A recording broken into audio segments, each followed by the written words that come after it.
2주 만에 찾아뵙는 예. 배드 테이스트. 오늘 저희가 준비한 특집은 블러디 샘 혹은 폭력의 피카소라 불리는 폭력 영화의 거장 샘 페킨파 감독입니다.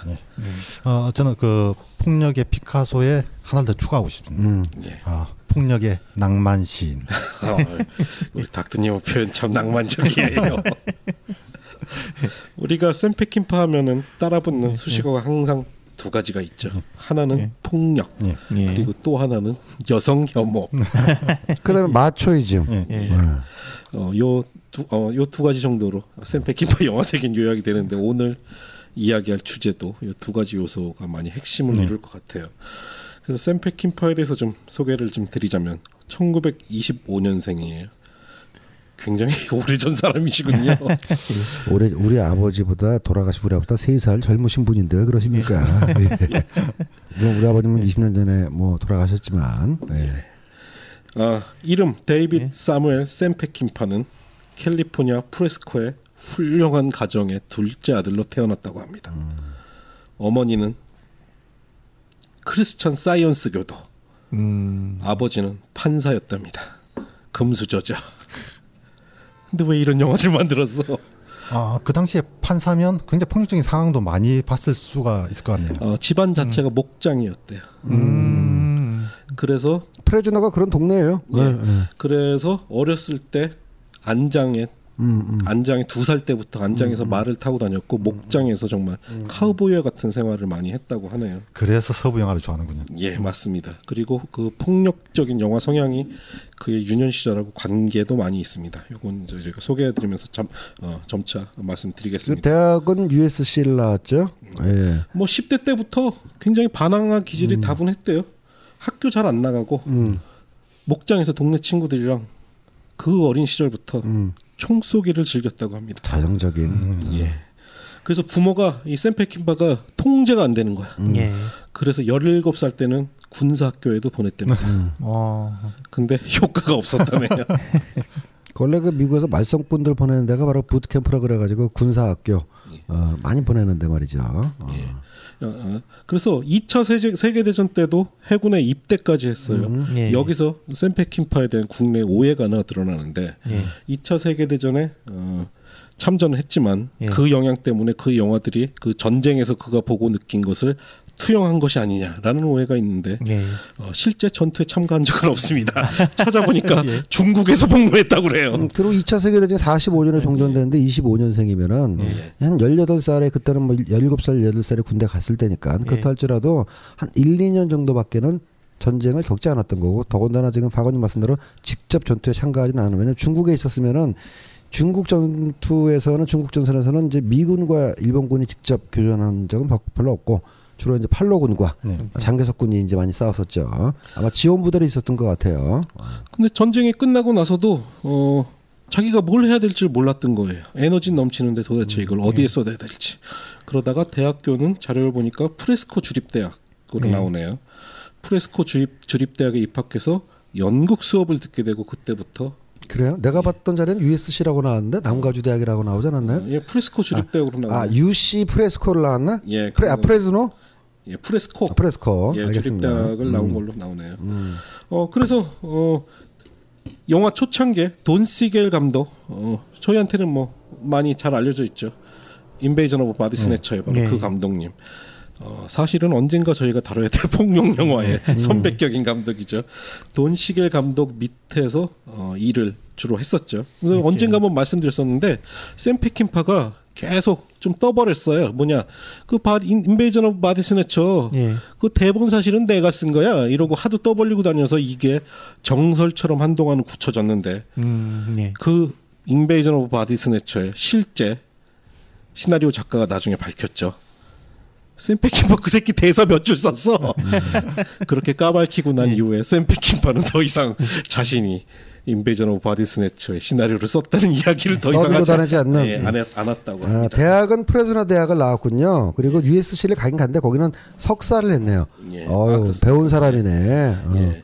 그러면서 1961년에 용서하지 못할 자라고 알려져 있는 데들리 컴패니언스로 감독의 입문을 하게 되죠.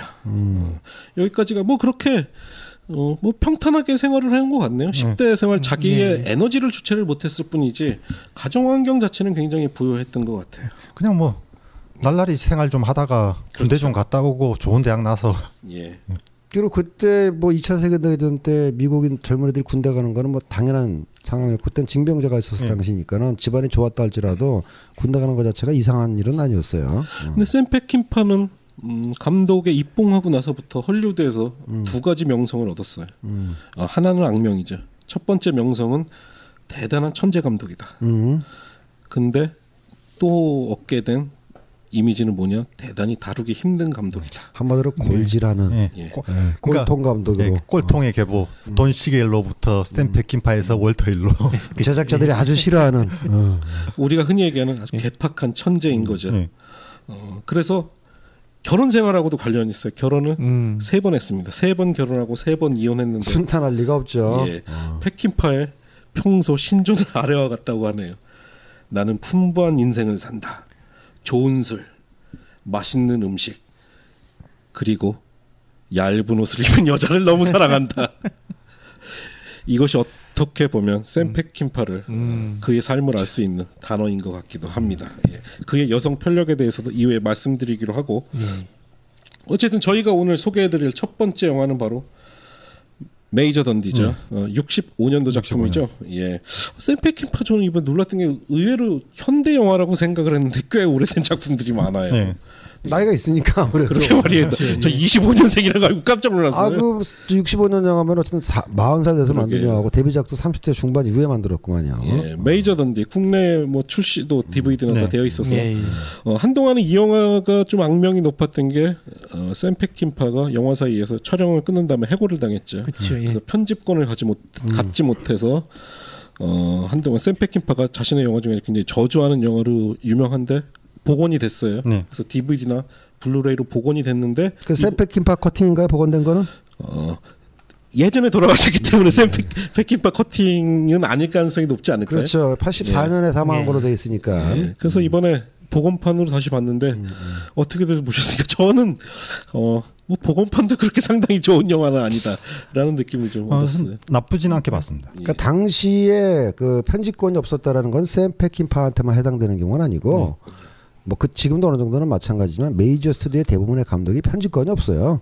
최종 편집권은 스튜디오나 프로듀서가 가진 경우가 많고 당시 헐리우드 영화는 감독은 고용된 감독이 그 영화사의 기획에 따라서 영화를 찍는 경우가 많았기 때문에 아마 던디를 가지고 불협화음이 일었다면은 그게 이제 영화의 완성도와도 관련 있는 부분인데 지금 우리가 봤던 메이저 던디는 상당히 좀 평탄하다. 샘 페킨파적인 특색이 나타나지 않는다. 이게 페킨파 작품 맞아? 할 정도로 평탄하지 않습니까? 그 평탄하다니까 꼭 나쁘다거나 못 만들었다는 건 아니에요. 평탄하다는 건데 트러블은 그래서 일어난 거죠. 이렇게 영화사는 평탄하게 만들어라 했는데 페킨파가 싫거든. 평탄하게 만들려니까 싫어. 너 해고야. 뭐 이래서 이제 그런 갈등 속에서 빚어진 작품이 될 가능성이 많고요. 그래서 평탄해요 영화가. 메이저 던디 스토리를 잠깐만 좀 소개를 시켜드리자면 영화의 배경은 남북 전쟁이 끝나가던 한 1864년 5년 정도 되는 것 같아요. 영화에 명확하게 나옵니다. 64년에 시작해서 65년에 끝난다고. 뉴멕시코 포로 소용소를 포함한 요새의 수비 대장이죠. 바로 주인공 메이저 던디가. 근데 인근 목장에 인디언 아파치들이 와서 아이들을 납치를 해갔어요. 근데 이제 던디 소령이 이 아이들을 구해야겠다. 근데 어떤 그 부대에 지침 없이 자기 스스로 독단적으로 결정을 하는데 독단적으로 결정하는데 부대를 이끌고 갈 수는 없으니까 이 던디는 북부군이죠.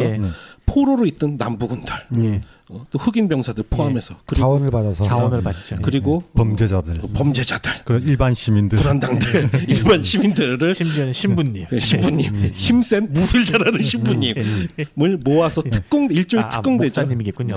거의 뭐 오합지졸의 메인 부대 같은 그런 느낌이죠. 들을 이끌고 아파치 일당을 추격하는 내용이죠. 뭐 내용은 중간에 변곡점은 있긴 하지만 사실 뭐 스토리는 기본적으로는 이래요. 그러나 아파치를 추적하는 걸로 시작을 해서 그렇죠. 아파치를 실제로 만나는 건 거의 영화 뒤에서 만나고 그래서 영화의 대부분이 같은 부대에 소속된 남북군과의 갈등이라든가 예. 프랑스군과의 전투에 예. 영화 대부분이 할애되고 있습니다. 그래서 아파치가 마치 맥거핀처럼 그렇게 다뤄지지 그렇죠. 않습니까? 예, 예. 그러한 전통은 와일드 번치까지도 이어지기도 예, 하죠. 게다가 마지막 아파치하고 아주 짧게 나오는 전투씬을 보면 이게 그냥 환상처럼 처리가 돼버려요. 예. 제가 그러니까 그나마 좀 다행이라고 여겨졌던 게 바로 그런 부분인데요. 메이저던디 이전에 나왔던 그 미국 원주민에 대한 묘사는 되게 야만인, 그렇죠. 약탈자, 예. 평화로운 개척마을을 습격하는 괴물들. 우리 존 포드 형님과 존 웨인 형님이 그렇죠. 단골로 구축해 놓은 웨스턴의 신화죠. 메이저던지도 처음에 시작할 때는 살짝 그렇게 느낌으로 시작을 해요. 상당히 그 야만적인 아파치의 주장, 시체를 거꾸로 매달아 놓고 그래서 진짜 대사까지 나오지 않습니까? 사악한 야만인. 사악한 야만인. 그런데 이게 본질은 또 그거하고 다르게 흘러간단 말이죠. 여기서부터 이제 물론 각본 자체를 샘 페킨파가 100% 통제한 건 아니니까는 그게 뭐 샘 페킨파의 오로지 그만의 어떤 방향성이라든가 공로라고 볼 수는 없겠지만 뭔가 좀 삐딱한 시선은 사실 여기서부터도 드러난 게 아닌가. 전형적인 그런 인디안을 주적으로 삼는 서부국으로 만들고자 하지 않았던 의도는 여기서부터 어느 정도는 드러난다. 그래서 이걸 보면서 이 사람이 샘 페킨파가 다루고 싶은 중심 주제의 또 하나가 미국과 폭력의 역사에 관한 것이 아닐까. 그런 부분이 있어요. 설정 자체가 좀 독특한 게 이 던디 소령 자체도 사실은 남부 출신이에요. 그렇습니다. 남부 출신인데 지금은 북부의 북부군의 소령으로 소속되어 있고 실제 그 남군 포로 중에 이 특공대에 같이 합류하는 바로 리차드 해리스가 연기하는 캐릭터는 과거의 친구였기도 동료였고 그래서 배신자라 부르죠. 저는 이번에 사실은 우리가 그 얘기가 오늘의 핵심 될지 모르겠는데 샘 페킨파 하면 우리가 이제 폭력 얘기를 많이 하는데 그런 오해가 있는 것 같아요. 폭력을 다루긴 하지만 폭력 씬을 많이 다루는 감독은 아니구나라는 느낌을 좀 받았어요. 쉽게 해서 액션 시퀀스를 많이 다루진 않아요. 그러니까 액션 시퀀스를 많이 다루지도 않고 그렇다고 적게 다루지도 않고 적절할 때 꼭 들어가는데 뭐 다들 공감하시겠지만 폭력 자체보다는 이 사람이 왜 폭력적인 상황에 놓여야만 되는가를 설명하는데 더 많은 부분을 할애하고 있죠. 그래서 폭력의 함의를 다룬다고 봐야죠. 과연 폭력은 어디에서 비롯되는가. 이게 폭력 자체가 무엇인가. 그리고 이거 어떤 올바름을 떠나서 계속 이 사람 영화에서 보면 법과 무법에 대한 대립도 계속 나오고 단순과 복잡에 대한 대립도 계속 나오거든요.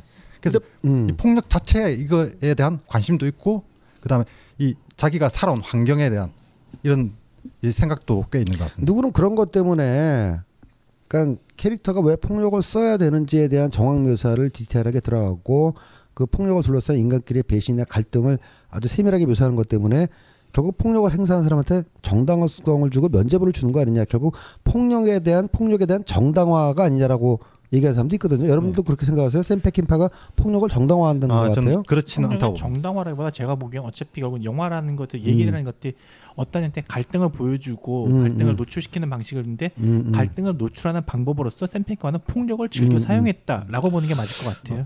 근데 샘 페킨파 같은 경우는 독특한 게 우리가 샘 페킨파 영화를 얘기할수록 허무주의를 얘기를 하잖아요. 허무하죠. 그러니까 뭐냐면 캐릭터들이 이 폭력 끝에 무엇이 있는지를 알아요.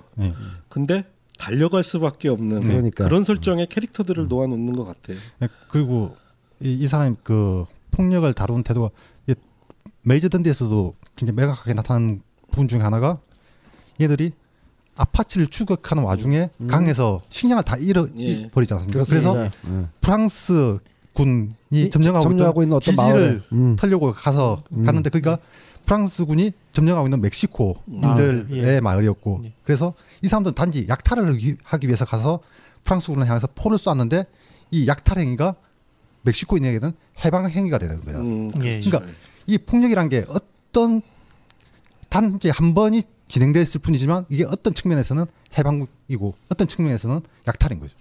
저는 이 메이저 던디 보면서 최근에 타란티노가 헤이트풀 에이트 생각이 좀 나더라고요. 왜냐하면은 상황 속의 캐릭터들을 모아놓고 거기 내 끊임없는 갈등을 만들어요. 그래서 메이저 던디가 영화가 좀 심심한 게 스토리는 이런데 정작 전투씬이나 추격씬은 별로 없고 이 내부에 정말 오합지졸 같은 여러 인종도 그렇고 다양한 캐릭터들이 요 부대에 들어가 있는데 이 사이의 갈등이 사실은 영화의 핵심이잖아요. 그러니까 외부적인 갈등보다는 내부적인 갈등을 더 핵심으로 다루고 있다라는 거죠. 그게 아마 시나리오 상으로는 더 많았을 것 같은데 차던 헤스턴이 계속 압력을 가했으니까 자기를 더 많이 드러내기 위해서 그것 때문에 영화가 더 좀 안 좋아진 게 아닐까. 당시까지만 해도 메이저 스튜디오가 요구했던 서부 영화의 규범이라는 거는 시원하게 야만인 인디안을 해치우는 백인 영웅의 얘기를 원했을 텐데 예. 메이저 던디는 시작은 그렇게 해놓고서는 안에 영화가 진행되면은 남부군과 북부 사이의 갈등, 그다음에 이제 샤튼 헤스턴과 그 리처드 해리스의 어떤 개인적인 사연,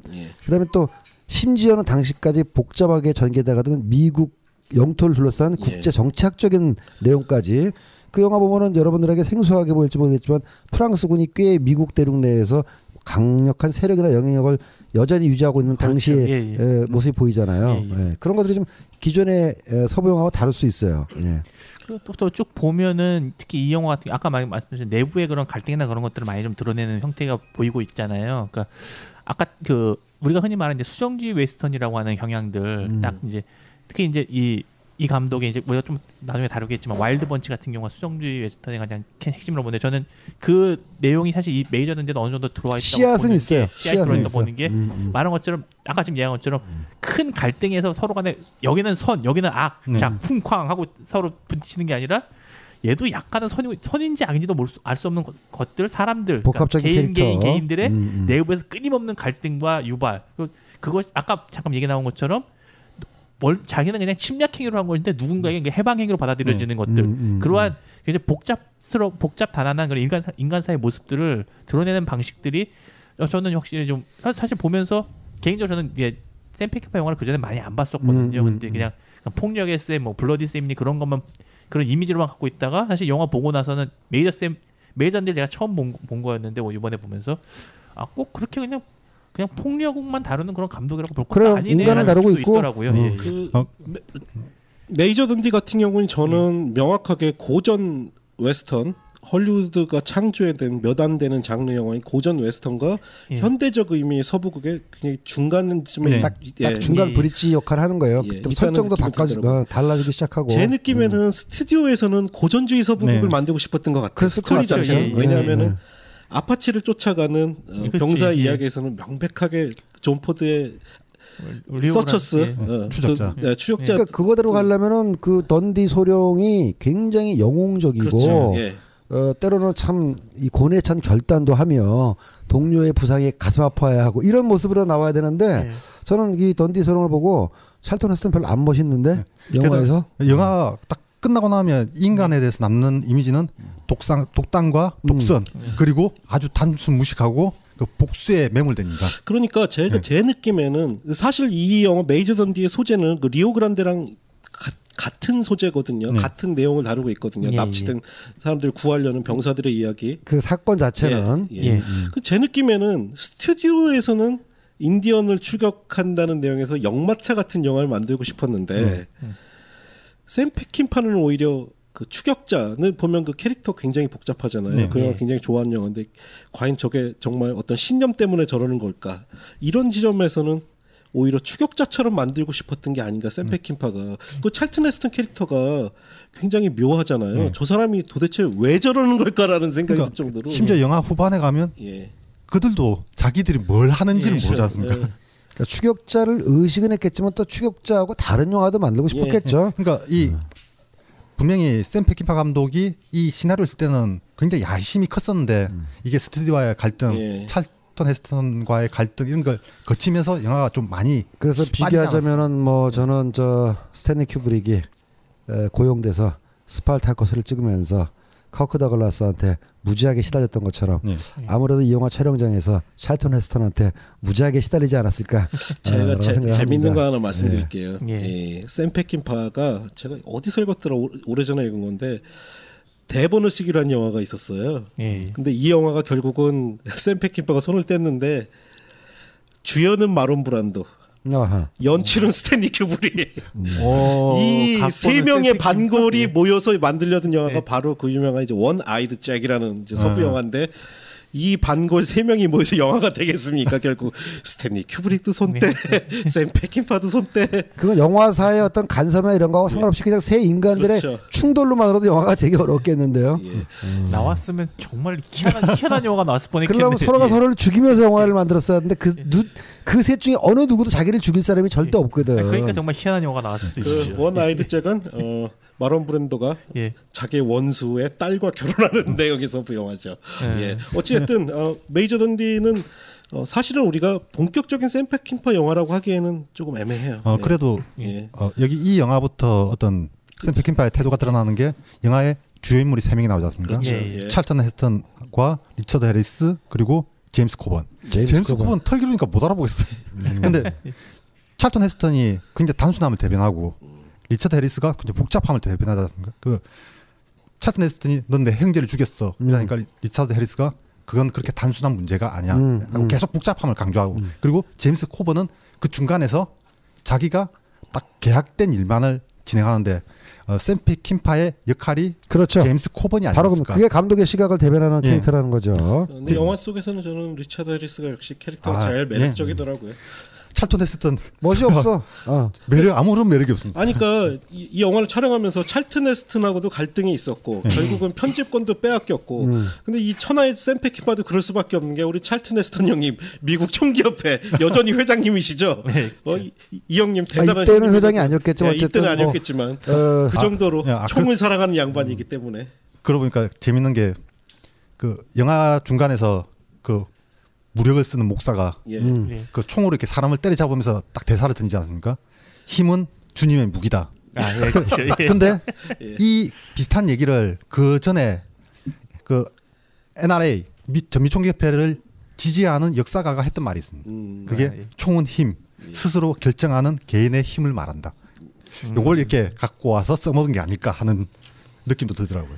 그리고 난 찰턴 헤스턴을 그 매력적으로 볼 수 없었던 이유가 하나가 기존의 영웅상하고 많이 다르다고도 했지만은 도대체 이 인간 뭐야 하는 게 부상당하고 나서 자기가 이제 그 제대로 몸을 쓰지 못하니까 나는 춤도 못 추고 심지어 싸우지도 못하고 걷지도 못하고 춤도 못 추는 쓸모없는 인간이야 이러다가 멕시코 여자하고 또 그거는 하대. 그래서 아니 그거 할 기운이 있으면 이 사람은 나가서 총을 한번 쏘지. 어떻게 그냥 틈만 나는 대로 여자는 어떻게 그런 생각이나 하면서 물론 이렇게 야비하게 수작을 걸거나 껄떡대는 스타일은 아니 걸로 묘사돼 있지만 참 총들 힘도 없고 걸을 힘도 없다고 한탄한 인간이 여자랑 사랑할 시간이 있구만. 도대체 이 캐릭터는 뭐야? 그래서 정이 안 가더라고. 그 장면에서 떠오른 게 호메로스의 오디세이아. 어떤 측면에서 그렇죠?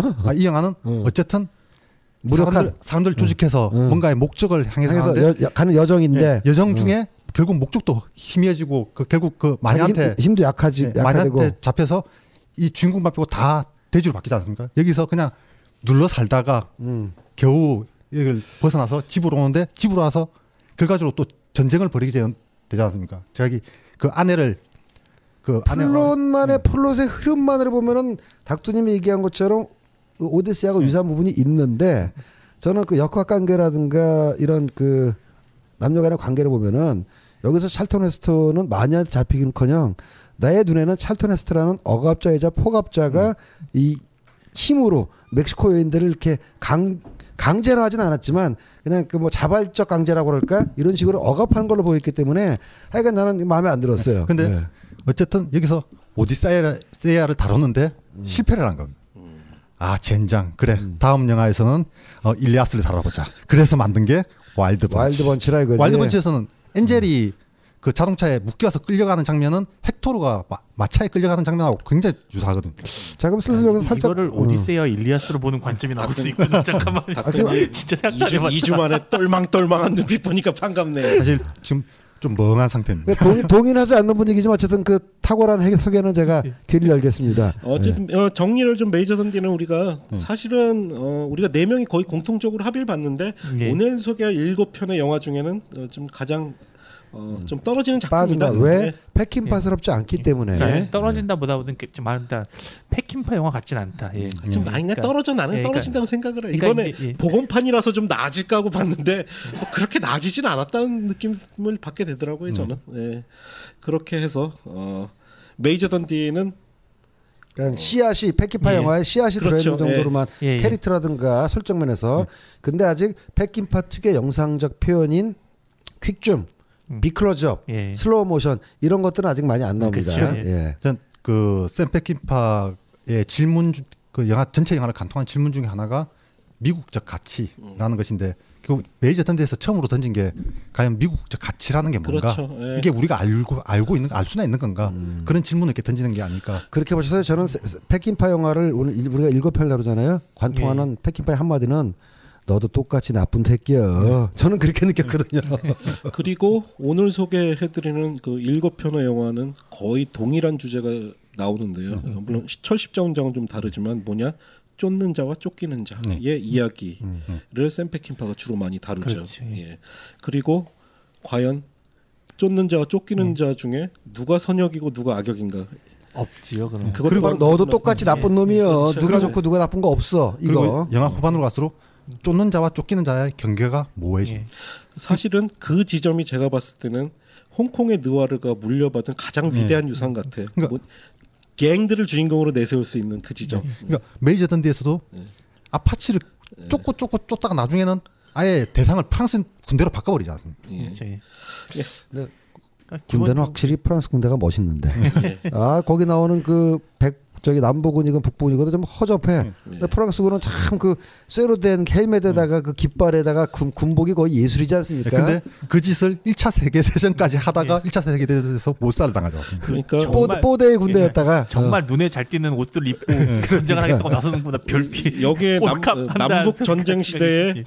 이 남북은 북부군을 묘사할 수 있는 거는 바로 예. 당나라 부대다. 그리고 이 영화를 보면 처음 출발할 때만 해도 이 던디 소령의 군대가 복장을 어쨌든 제대로 갖춰 입고 출발하는데 영화가 계속 진행될수록 그 복장 자체가 그냥 황무지에서 살아가는 인간들의 복장으로 바뀌어버리 특색 없는 복장으로 예. 바뀌어버리지 않습니까? 그리고 저런 것도 있는 거예요. 프랑스군이 구사하는 그 전술은 좀 더 고전적인 형태의 그쵸, 딱 예. 진을 갖추고 일선, 순서에 이선 따라서 나누고. 일선 이선 예. 나고 이렇게 기동의 순서에 따라서 이렇게 한다면은 얘네들은 그냥 뭐 미국 애들은 그냥 뭐 떼거로 달라붙어가지고 거의 개싸움하듯이 달라붙더만 그러니까는 그 싸움이 혼란 중에서 오히려 안 되는 예, 그러니까 그런 게 사실 재밌었어요. 좀 들으시는 분들이 한 가지 지금 혼동하실 수 있는데 아니 아파치를 추격한다고 그러는데 왜 전투는 프랑스군이라 그렇죠. 하지? 이 영화가 그래요. 여러분 예. 들으신 여러분 아파치는 시작하고 끝날 때만 나오고요. 거의 대부분이 아파치를 쫓는 과정 속에서 갈등하는 미국인들 남부와 북부 그 다음에 그때까지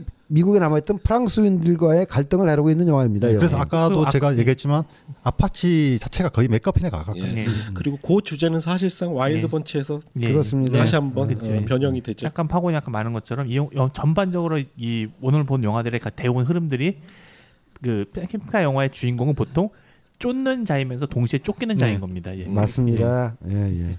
예, 어쨌든 메이저 든디는 여기까지만 하고 예, 예. 뭐샘 페킨파 영화의 최고 걸작이라고 많이들 이야기하는 작품이죠. 저는 예. 제일 좋았어요. 이번에 봤던 영화 중에서 제일 첫 번째가 와일드 번치, 두 번째가 스트로더. 예. 실제 가장 위대한 헐리우드 영화에도 종종 손꼽히는 영화 순위에 꼭 오르는 그리고 영화예요. 사실상 샘 페킨파 영화 중에 가장 재밌습니다. 그렇죠. 예. 69년도 작품 예. 바로 그 유명한 와일드 번치입니다. 한국어로 번역하면 거친 녀석들 이렇게 번역될 수가 거친 있겠어요. 녀석들이고 와일드 번치는 실제 존재하는 도적단의 이름이기도 했는데 두 조직이 있었어요. 원래 예. 오리지널 와일드 번치가 있었고 두 번째 와일드 번치는 그 유명한 부치 캐시디와 썬더스 썬더스 키드가 키드가 속해 있던 예. 갱단의 예. 이름이기도 했죠. 내일을 향해 살아라의 주인공이었던. 예. 어쨌든 이 작품은 기존의 헐리우드 웨스턴이 정립해온 신화를 네.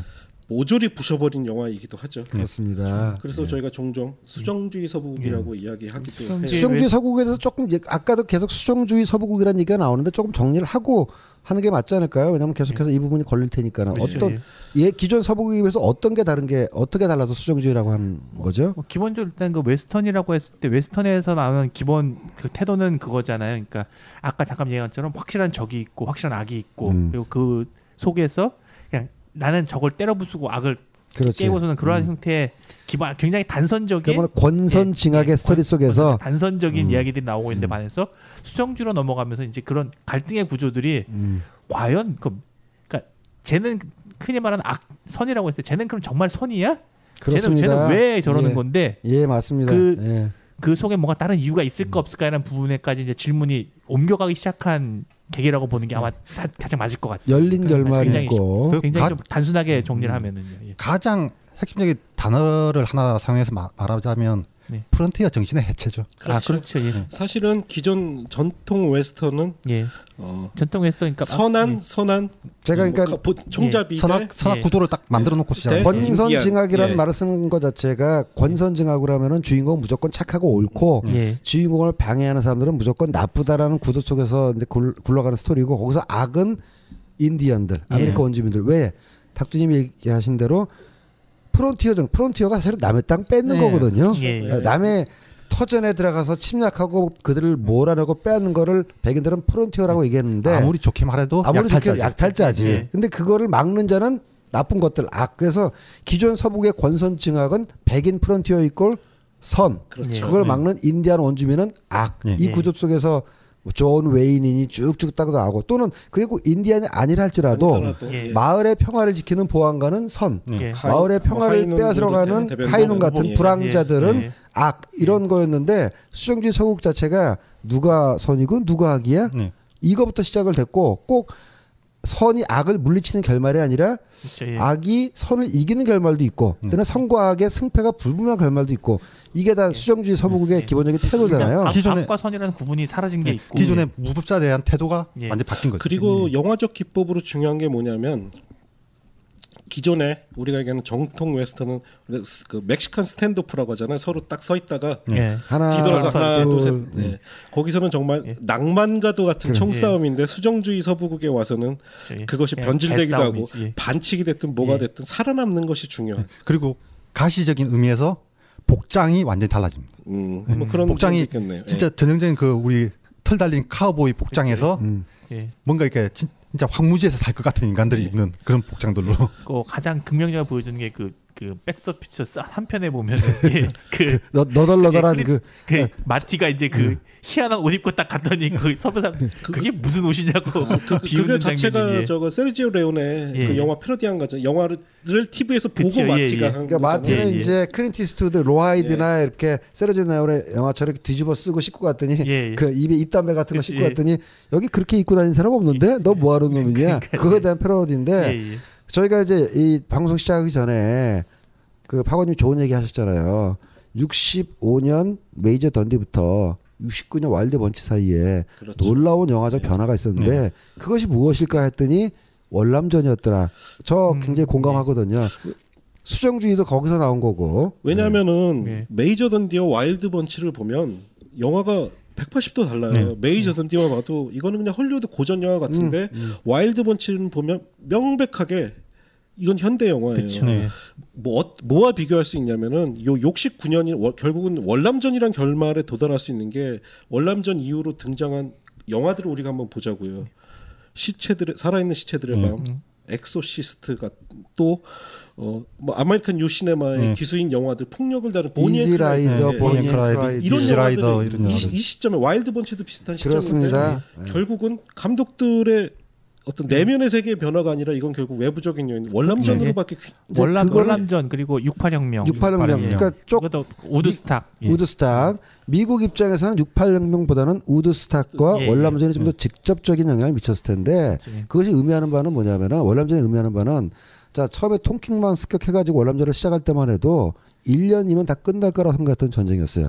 그리고 당연히 그 월남은 당시 미국의 군사력이라든가 이런 걸 보면은 월맹이죠. 그때는 월맹. 북베트남은 거의 파리에 가까웠거든. 그냥 손톱을 한번 눌러 죽이면은 끝나는 전쟁을 생각했는데 어머나 이 전쟁이 끝나지가 않네. 예, 그리고 말로는 그 공산당으로부터 이 억압받고 있는 민중을 지키기 위한 전쟁이라고 했는데 그것도 아니네. 그때부터 이제 예. 제가 알기로는 미국 젊은이들이 최초로 참전을 거부한 전쟁이 월남전이고 예. 최초로 반대를 한 전쟁이 월남전이면서 이 샘 페킨파를 비롯한 당시 젊은 감독들한테 어떤 가치관을 혼란 내지는 전도가 왔냐면은 다 옳은 게 아니구나. 그렇죠. 예. 미국 가치가 다 옳은 게 아니고 미국이 주장했던 게 다 옳은 게 아니었구나. 들어맞지 않는 경우가 더 많구나라는 게 여실히 드러나는 게 월남전이었거든요. 그리고 그것 때문에 반문화가 굉장히 확산되고 예. 그렇죠. 그리고 네. 실제 우리가 세계 2차 대전까지는 정말 우리의 가치, 네. 우리의 국가를 그렇습니다. 지키기 위한 전쟁이었는데 한국 전쟁까지도 그게 통했어요. 네. 월남전 와선 그 신화가 완전히 무너졌다는 거죠. 그러니까 미국인들이 벌이는 전쟁은 항상 옳다고 믿었단 말이죠. 네. 심지어 지금까지는 명백한 지금 와서는 명백한 침략 전쟁이라고 되고 있는 미국 멕시코 전쟁마저도 그야말로 멕시코에 트집 잡아가지고 아무 의미 없이 쳐들어간 전쟁인데 땅을 40% 넘게 뺏어버렸는데 거의 삥을 뜯어간 거의 근데도 그때 미국이 참가한 모든 전쟁은 1차 대전까지 포함해서 의로운 전쟁이고 당연히 해야 되는 전쟁이고 미국인이 옳은 편이라고 믿었던 전쟁인데 그게 최초로 깨진 게 베트남전이에요. 그러니까 진전쟁이라는 게 컸죠. 예. 그리고 나중에는 졌고 이 영화가 나올 당시에는 진행 중이었지만 중이었고 계속 그래 지는 분위기인 거잖아요. 승패와는 폐색이 상관없이 되기 시작했어요 이때부터. 전쟁의 승패와는 상관없이 뭐 이런 뭐 역설적인 표현을 좀 뭐 양해를 좀 해주신다면 전쟁이 일종의 로망이 아니라 너무나 끔찍한 현실이고. 현실로 다가오는 네. 그렇기 때문에 영화에게도 분명히 그런 영향들이 끼쳤고 실제로 월남전에서 이런 끔찍한 상황들이 국민들에게 알려지게 된 거. 보도가 돼 미라의 학살이라든가 그런 끔찍한 학살이고 실제 그 전쟁에 참여했던 청년들이 트라우마를 가지고 트라우마를 가지고 전쟁을 반대하는 데 앞장섰다는 전쟁이 거죠. 길어지다 보니까는 전쟁에 참여한 사람들이 바로 그 바로 현장으로 돌아오기 시작한 거예요. 그리고 트라우마란 그 용어가 얘기가 나온 퍼지기 전쟁이 시작하고. 월남전부터. 베트남 전쟁부터가 그러니까 이 베트남 전쟁이 얼마나 그 미국 사람들 내지는 미국 젊은이들한테 충격과 상처를 줬냔 말이죠. 그 미디의 제왕, 예. 밴드 오브 브라더스의 예, 1편을 보면은 이런 에피소드가 나옵니다. 그걸 2차 세계대전을 소재라고 하지 않겠어요? 예, 예. 자, 일본이 진주만을 쳤다. 이제 우리는 전쟁에 참여한다. 그러면서 군대 자원할 사람 하니까 다들 손으로 들어왔다는 거죠. 마을에 모인 젊은이들이. 거기서 자살하는 젊은이가 나왔는데 신체 검사에 불합격하니까 네. 나는 전쟁에 나가서 조국을 위해 싸우지 못한다고 해서 자살하는 젊은이가 나올 정도로 미국인들의 어떤 전쟁 참여 열기, 애국심 이게 대단했던 게 2차 세계대전이었는데 나중에 70조 훈장 때도 얘기할 거지만 그런 어떤 하나의 프레임이 만들어지면 사람들이 순식간에 그쪽으로 확 미쳐버리거든. 들어가. 예. 근데 최초로 미국이 참가했는데 이 영화가 나올 때쯤 68년, 예. 69년 때쯤 구정공세도 있고 그치. 미국이 질지도 모른다라는 진 거는 나중에 훨씬 더 뒤에 75년도에 예. 졌습니다만 미국이 질지도 모른다라는 두려움. 그 다음에 미국이 좋은 편인 줄 알았더니 좋은 편이 아니라는 자각. 예. 이것이 당시 군인들뿐만 아니라 사람들 전체에 엄청난 의식적 혼란과 대반전을 줬던 거예요. 그래서 결국은 히피 문화도 태동하게 된 거고 네, 그 아까 꽃이 잠깐 아까 말씀하신 전통 웨스턴이라는 게 딱 선과학이 있고 네, 거기서 그렇습니다. 존 웨인이 총을 쏘는 건 좋은 일이에요. 왜? 내가 존 웨인이 주인공이 총을 쐈으니까 인디언은 벌레니까. 주인공이 총을 쐈으니까 그러니까. 착한 그 정의를 지키기 위한 착한 일인 거고 인디언이 총을 쏜 거는 저건 개쓰레기가 한 행동인 거고 그런데 이 아까 말했듯이 열람전에서 그게 뒤집어지기 시작한 뒤집어지기 시작한 거지. 존 웨인이 예. 총을 쓰는 거는 사람이 파리한테 약 뿌린 거랑 똑같은데 예, 예. 원래전부터 파리가 사람한테 약을 뿌리기 시작했다라는 정도의 비유는 제가 유머러스하게 한 겁니다, 여러분. 예, 예. 이 나쁘게 듣지 말아주세요. 미국 관점에서 보면 그렇다라는 거예요. 지금. 사실은 요 시절 영화를 저희가 얘기하면서 월남전 이야기를 많이 하는데 들으시는 영화 친구들이 지겨우실지도 모르겠는데 어쩔 수 없이 저는 80년대까지도 이어졌다고 생각해요. 네. 람보까지도 나왔잖아요, 그게. 예. 그렇죠. 예. 전쟁의 상흔은 역시 벗어날 수 없었고 헐리우드 영화는 액션 영화들은 대부분 월남전 안에 상흔에 갇혀 있는 그러니까 거죠. 람보 2, 대통령, 매트헌터 이런 것들이 그걸 다시 되돌리기 위한 시도였죠. 한 가지 더 붙이자면 심지어 프레데터 같은 영화까지 예, 그렇습니다. 예. 예. 월남전의 상흔에 갇혀 있는 거죠. 그러니까 예. 전쟁이나 상처를 다루면서 지난번에 얘기했던 그 평론가의 그 말씀 다시 한번 인용하자면은 왜 다루느냐? 상처를 직접적으로 다룸으로써 상처를 드러내고 그걸 치유하기 위한 일단 자정 기능을 미국 영화가 계속 해주고 있는데 이후에 월남전이 종전 이후에 그런 뭐 처음에 그 귀향으로부터 제임 폰다의 귀향으로부터 시작해가지고 쭉쭉 나왔잖아요. 근데 와일드 번치가 나올 때는 한창 전쟁 중이었어요. 네. 전쟁 중이니까 그런 반성까지는 아니었지만 가치 혼란이 굉장히 극심할 때라서 그것이 이제 말하자면 서부국에도 서부국뿐만 아니라 이지라이더나 아메리칸 뉴시네마한테 많은 영향을 미친 결과라는 거죠. 저희가 주로 다룬 영화가 사실 뭐 60년대에서 80년대 사이를 있는 영화들이라고 하면은 그 시기에 있는 미국 영화를 다루면서 베트남 전쟁 얘기를 안 하는 거는 말도 안 되는 소리고 만약에 이제 저희가 2001년, 2002년 후에 미국의 영화 얘기를 할 때는 9.11 얘기를 안 할 수가 없는 거예요. 그리고 아마 저 파고님은 이 라디오를 방송을 들으신 젊은 청취자분을 좀 감안해서 전쟁 얘기가 좀 길어지더라도 이해하시라고 그런 것 같은데 닥터님은 베트남 전쟁을 생생하게 기억하는 세대가 아닌가요? 아닙니다. 무슨 갑자기 쓱 빠지네. 애 깐난하기 때인데. 저는 초등학교 6학년 때가 5학년 때 베트남 전쟁이 끝났기 때문에 제가 태어났을 때쯤 시작을 하고 있었고 그래서 제가 썼던 유문 편지의 대부분 말이죠. 월남으로 가는 그때 이제 월남이라고 그랬잖아요. 파월 장병한테 보내는 편지를 저는 썼습니다. 제 세대에는 그 월남에 가 있는 국군 장병 아저씨께라는 편지를 썼기 때문에 저한테는 베트남 전쟁이 물론 제가 아이였으니까는 그 전쟁을 경험했다는 건 아니지만 현실이었고 남의 얘기가 아니라 남의 얘기가 아니죠. 예, 거의 제가 간접적으로 겪은 거라. 왜냐하면 주변에 아는 사람 중에서 누구네 삼촌은 거기서 돌아가신 분도 계시고 다리가 잘라져서 온 분 계시고 노래 중에서도 김취자 씨의 월남에서 돌아온 새까만 김상사 이제서 돌아왔네. 그 굉장히 저한테는 현실이었어요 베트남 전쟁이. 왜 이렇게 웃으세요? 근데 타고 있는데 이 얘기하고 있는데. 월남전이 발발했을 때 그걸 겪으신 분과 우리가 방송. 아니 여보세요. 발발했을 때 말고 한창 진행 중일 때 그리고 종전 때 저는 그렇게 보지 마세요. 여보세요. 어쨌든 기억에 있는 전쟁이라는 거예요. 혹시 6.25는 경험 안 하셨죠? 6.25 끝나고 나서 한 10년 좀 지나서 제가 태어났습니다만 저 휴전 후 10년 후에라고 대충 얘기하면 알아듣시겠네요. 예. 그리고 월남전을 다룰 수밖에 없는 것 중에 하나가 월남전이 한창일 때 나온 영화들 반문화와 함께 나온 영화들 잠깐 반문화라고 발음해 주세요. 예. 반문화. 반문화가 카운터 컬처입니다. 카운터 컬처. 예. 반문화를 거치면서 나왔던 영화들. 이 영화들이 무법자들을 재조명하는 영화들이거든요. 그렇습니다. 예. 우리에게 내려놓다, 내일을 향해 쏴라, 와일드번치 이런 영화들이 나오면서 과연 이 무법자들이 과연 나쁜 놈들인가? 아니 그렇게 잘못했는가? 우리가 그렇게 잘못했는가? 죽여버릴 정도로 잘못했는가? 그래서 이에 대한 반응으로서 나온 게 더테아리고 그러니까 역반으로 나온 게 더테아리 같은 영화. 보니아 클라이드까지도 무법자 입장에서 다룬 영화고 근데 더티아리는 약간 다르긴 한 게 거기 무법자라기보다 그냥 사이코지. 아니 그게 아니 더티아리는 거기에 반대에서 나온 이게 반대. 극우적 시점에서 극우적 시점에서 범죄자들은 그냥 다시 죽어도 돼 이런 이런 영화들이 나오니까 이제 이게 반하는 입장에서 아니야. 이런 나쁜 놈은 죽어 마땅해. 근데 어쨌든 그 이전까지는 이 범죄자 입장에서 범죄자를 그렇게 낭만적으로 다룬 영화가 거의 없었어요. 그렇죠. 예. 그러니까 예전에 B급 영화 시절에 우리가 그 컬럼버 아니 예 트럼보요? 트럼보 그 트럼보 영화 어쨌든 그 전까지는 서부극이든 무슨 저 범죄극이든 거의 다 권선징악의 스토리에 따라 흘러갔었죠. 권선징악을 비틀기 시작한 게 이때부터라는 거고. 닥터님 아직도 기억 안 나세요? 네. 그 트럼보가 각본을 썼던 제가 저번 주에 자니 가스컷 저번 주 얘기했던 무슨 그 B급 영화 요새 머리가 나빠져가지고 B급 영화 걸쳐요. 크레이지 건? 네, 크레이지 건. 건 크레이지 아닌가요? 건 크레이지요. 예. 건 크레이지 같은 경우나 악장을 주인공으로 놨던 하지만 비극적 결말을 맞는 그런 걸 다뤘었는데 그러니까 월남전이 시작되면서는 그런 영화들이 전면에 나서기 시작한 거예요.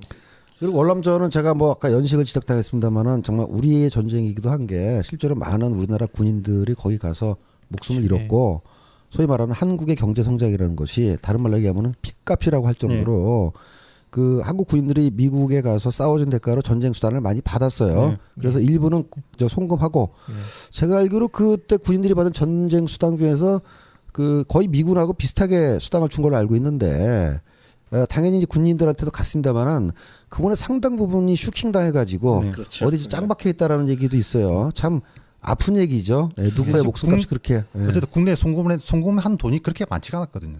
그리고 이제 그때 돈 벌었던 그 대기업이 한진, 그 다음에 이제 현대가 월남전 특수와 함께 급속도로 성장을 했고, 그러니까 우리한테도 월남전은 어떤 사회 전기였던 거예요. 우리는 왜 이렇게 젊어가지고 저런 거 모를까?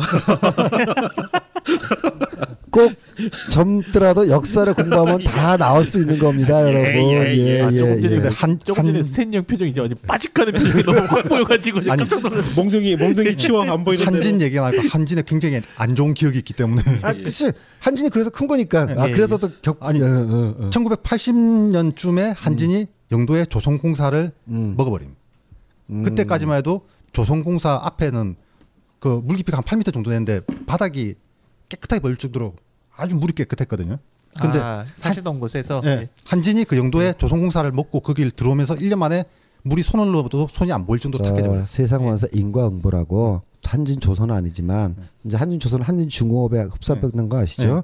한진 해운이 폭망하게 생겨가지고 회장이 손을 떼었습니다. 그러니까 다 만시지탄 인과응보라고 생각하시고 예. 너무 이렇게 분해하지 마세요. 월남전 얘기만 30분 한 것 같은데 저희 정치 역사 방송 아니고요. 예. 근데 월남전 얘기를 하려고 하는 거지만 이 얘기는 해야 되겠네요. 예. 어떻게 생각하세요? 태양의 후예가 베트남에서도 인기를 끄니까 한 베트남 기자가 트위터에다 올리기를 한국 군복을 입은 드라마를 보고 베트남 사람이 좋아하는 게 온당한 일인가? 그렇죠. 마치 그렇게 따지면 한국이나 일본에서 일본 군복을 입은 사람을 보고 좋아하는 거랑 뭐가 다르냐라고 했는데 거기에 대해서 여러분 어떻게 생각하시는지 모르겠네. 저는 그들의 입장이라면 그런 소리 할 수 있다라고 생각했어요. 충분히 할 수 있다고 그와 봅니다. 유사한 부분이 이제 한국에서 위안부 문제에 대해서는 이렇게 우리가 적극적으로 이야기를 하겠지만 베트남에서 네. 한국군에 의해서 피해를 그렇습니다. 입은 베트남 피해 여성들의 문제도 사실은 우리가 좀 관심을 가져야 될 부분인 것 같아요. 그때 나왔던 라이한이라고 그러나? 라이따이한. 네. 그런 아이들 지금 아이들 봐요. 저보다 나이가 많을 수도 있는데 그러니까 그분들 얘기도 충분히 당연히 알아야 우리가 일본군이 저지른 만행이나 위안부도 분명히 짚고 넘어가야 되겠지만 사실 우리가 다른 나라에 대해서 저지른 짓들에 대한 반성이나 재조명은 지극히 인색한데 그거 관해서 기억나는 것 중에 하나가 당시에 DJ 때 김 대통령이 사과를 했어요. 최초로. 그렇죠. 근데 당시에 반응이 더 멋있었습니다. 우리는 승전국이기 때문에 사과 받지 않아도 된다. 당신네들은 사과하고 상관없이 우리는 대한민국과 좋은 관계를 유지하겠다. 그래서 저런 거지. 저 집안은 좀 없이 사는데 사람이 굉장히 의연하구나. 그 의연함이라든가 멋있는 게 돈만으로 해결되지 않는구나라는 걸 그때 제가 느꼈거든요. 베트남 얘기가 나온 김에 우리하고 태당된 얘기라서 제가 한번 거들었습니다. 어쨌든 그렇고 저희 와일드번치 줄거리 얘기는 했나요? 와일드번치 얘기를 해야겠네요. 본격적으로 이 영화는 주인공들이 악당이죠. 예. 배경은 1910년도 초쯤인 것 같습니다. 9년 뭐 이럴 때 같은데. 1910년에서 13년 정도 사는 제가 것 같아요. 그 대충 생각을 해보니까 1911년에서 14년 사이가 아닐까. 영화에는 연도는 안 나오죠. 예. 근데 그 배경을 배경들을 보면 영화가 시작되면 군복을 입은 몇 명의 일당들이 범죄를 저지르죠. 예. 과연 그들이 진짜 군인일까? 그렇죠. 알고 보면 이들은 군복을 입은 강도들이죠. 그렇습니다. 아주 날강도죠. 바로 그들이 와일드 번치 조직이죠. 갱단. 이들의 두목이 바로 파이크 비숍. 명배우 윌리엄 홀든이 연기하는. 윌리엄 홀든. 너무 멋있어요. 남자답지만 무식하지 않은. 몇 번 얘기 나오지만 진짜 그 얼굴만으로 뭐 얘기가 되는 배우. 그렇죠. 남성성의 상징. 그러니까 그 거칠고 무식하면 남성성이라고 착각하는 놈들을 아주 엿을 드시게 하는 진정한 남자의 모습. 근데 이들을 쫓는 조직이 또 있어요. 예. 그 캐릭터 이름이 뭐였죠? 손텐.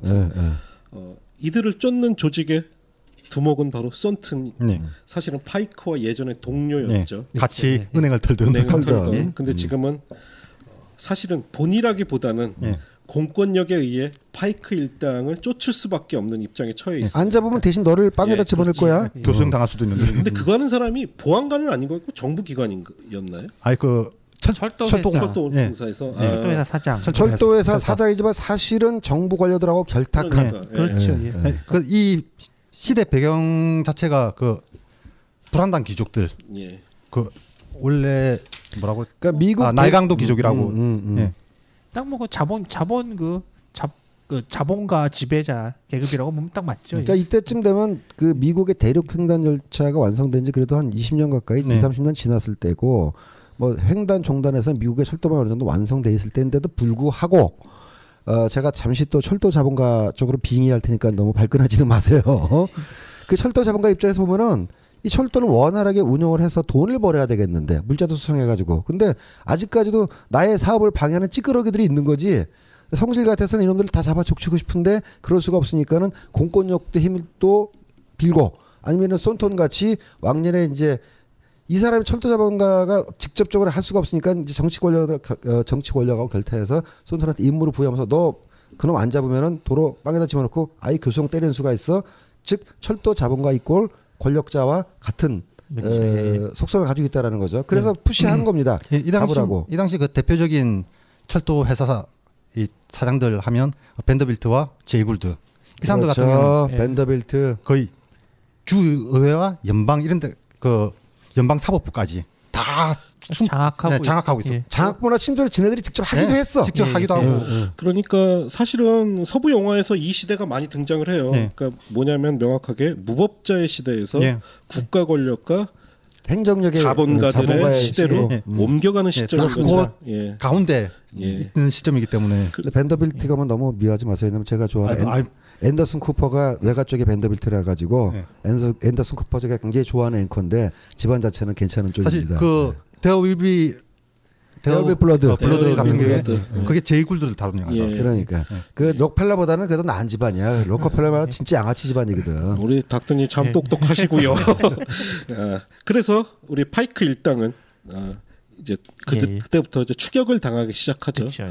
그러다가 이들이 넘어간 데가 바로 멕시코예요. 네. 그리고 뻑하우 멕시코야? 예.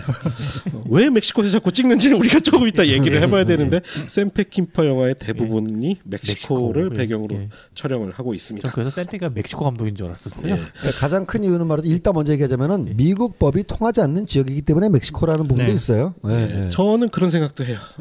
샘 페킨파가 워낙 마약에 빠져 있어서 좀 더 마약을 구하기 쉬운 멕시코에서 한 것은 아닌가라는 생각도 해봅니다. 저는. 영화 찍으면서 이제 킨파 형이 떨을 때리거나 예. 하게 됐을지 모르는데 그거는 킨파 형이라고만 볼 수도 없는 게 얼마 전에 제가 무슨 강의 때문에 그 세븐을 다시 보면서 이제 DVD 코멘터리를 봤더니 예. 초반에 그렇게 영화사에서 그렇게 와서 감시를 했대요. 저기 예. 데이비드 핀처하고 예. 그 이유가 이 새끼들 영화 찍는다면서 약 때리는 거 아니야? 그래갖고 수시로 이렇게 체킹을 했다고 하더만요. 그러니까 미국에서 영화 찍으면서 그런 짓을 많이 하나 봐.